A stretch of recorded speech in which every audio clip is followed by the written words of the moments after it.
स्वागत है बच्चों आपका इस वीडियो में, जो तीसरा अध्याय है हमारी महाभारत का, अम्बा और भीष्म। तो शुरू करते हैं। सारांश। सत्यवती जी के बड़े पुत्र चित्रांगद बड़े वीर थे, किंतु किसी गंधर्व के साथ युद्ध में वे मारे गए।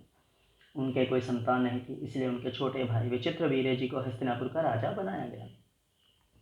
विचित्रवीर्य जी अभी कम उम्र के थे, इसलिए राजकाज भीष्म जी को ही देखना पड़ता था।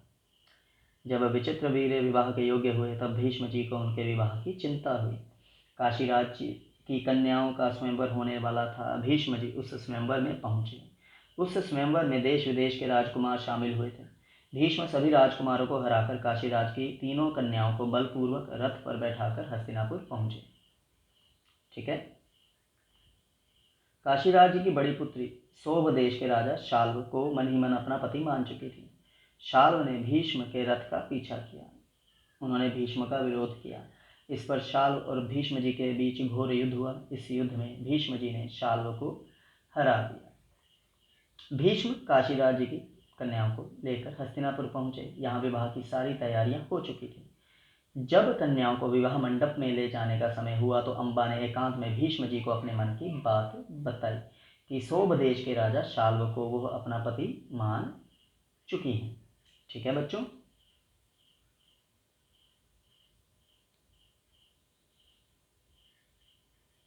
ये इसलिए मैं थोड़ी देर के लिए चुप हूँ, ताकि आप थोड़ा पढ़ लें अगर कुछ हो।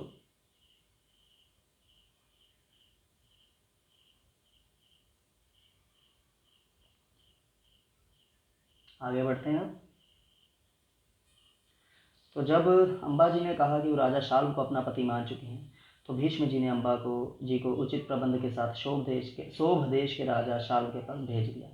इधर अम्बा की दोनों बहनों का विवाह विचित्रवीर्य से हो गया।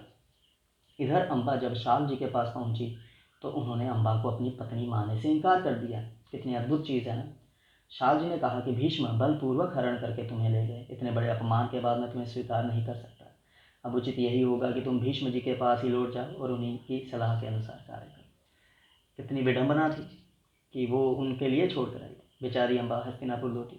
उन्होंने भीष्म जी को सारा हाल सुनाया। इधर विचित्रवीर्य जी भी अम्बा से विवाह करने को राजी नहीं हुए। बेचारी अम्बा ना इधर की हुई ना उधर की। हार कर वह भीष्म जी से बोली, आप मुझे हर कर लाए हैं, अतः आप मुझसे विवाह कर लें। भीष्म जी ने अम्बा को अपनी प्रतिज्ञा की बात याद दिलाई और विचित्रवीर्य से ही विवाह करने का आग्रह किया, रिक्वेस्ट की।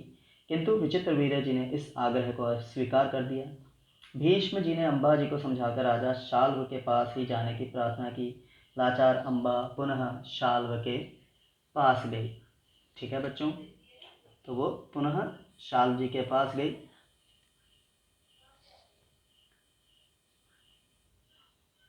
तो अब आगे बढ़ते हैं। तो वो पुनः शाल जी के पास गए। इस बार भी शाल जी ने उनकी विनती को ठुकरा दिया। इस तरह 6 वर्षों तक अम्बा हस्तिनापुर और सोभ देश के बीच ठोकर खाती रही। दिल की साफ थी, पर दुख उन्होंने सहे। इन सारे दुखों का कारण उन्होंने भीष्म जी को माना, अतः उनके मन में प्रतिहिंसा की आग जलने लगी। समझ रहे हैं। भीष्म जी से बदला लेने के लिए अम्बा जी कई राजाओं के पास गए और प्रार्थना की कि युद्ध करके भीष्म जी से उनके अपमान का बदला लें। किंतु राजा लोग भीष्म जी के नाम से डरते थे। राजाओं से निराश होकर अम्बा तपस्वी ब्राह्मणों के पास गई। ठीक है बच्चों। तो बच्चों, राजाओं से निराश होकर अम्बा जी तपस्वी ब्राह्मणों के पास गई। उन लोगों ने उन्हें परशुराम जी के पास जाने की सलाह दी। अंत में ऋषियों की सलाह पर अम्बा परशुराम जी के पास गई। अम्बा जी की करुण कहानी सुनकर परशुराम जी का हृदय पिघल गया। उन्होंने उनसे पूछा कि मुझसे क्या चाहती हो। अम्बा भीष्म जी को मृत्यु दंड देना चाहती थी।